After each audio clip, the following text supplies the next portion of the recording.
भागवत के उपदेश में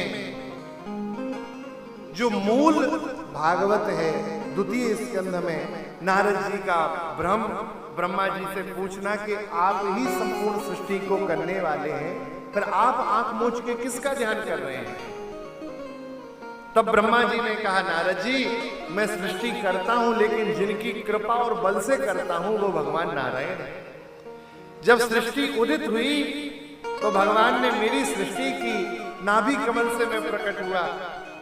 मैंने भगवान से प्रार्थना की, भगवान ने कहा सृष्टि करो, तो भगवान ने उस काल में मुझे दिव्य ज्ञान दिया जिससे मुझे अभिमान ना हो।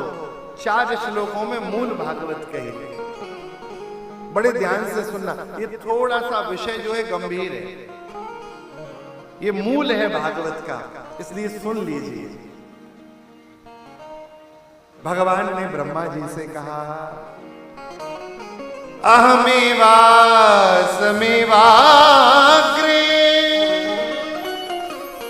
नान्यद यत्सद सत्परम पश्चादहं यदेतच्च यो वशिष्येत सूक्ष्मः। भगवान ने कहा, ब्रह्मा जी इस सृष्टि में जब कुछ नहीं था तब भी मैं था, जब सृष्टि रहेगी तब भी मैं रहूंगा, और जब सब कुछ नष्ट हो जाएगा तो अंत में मैं ही बचूंगा। भूत वर्तमान भविष्य तीनों में मेरी सत्ता है। कैसे? आपको समझा देते हैं। जब तक मिट्टी का खिलौना नहीं बनता है तो कुमार पहले क्या इकट्ठा करता है? मिट्टी। फिर मिट्टी से बनाता है खिलौना, तो हो जाता है मिट्टी का खिलौना। और बाद में एक दिन बारिश पड़ी, और बारिश पड़ने के बाद खिलौने का आकार गल गया, तो क्या बचा? अब बताइए, जब खिलौना नहीं था तब क्या था?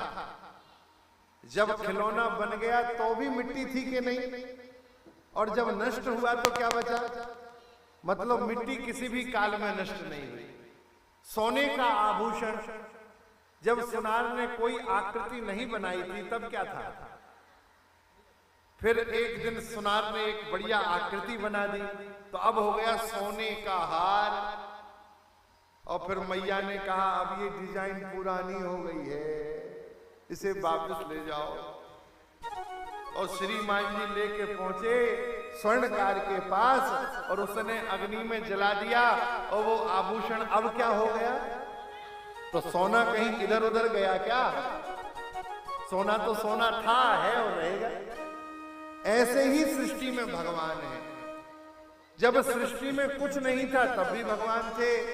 अब हम सब ये जो जगत देख रहे हैं, ये सब भगवान का ही जगत है। और जब कुछ नहीं रहेगा तब भी भगवान रहेंगे। भगवान की माया का वर्णन किया 4 श्लोकों में, भगवान की मूल भागवत का वर्णन किया, और बाद में कहा, ब्रह्मा जी ये परम गुह्य ज्ञान है, इसको धारण करो और सृष्टि करो।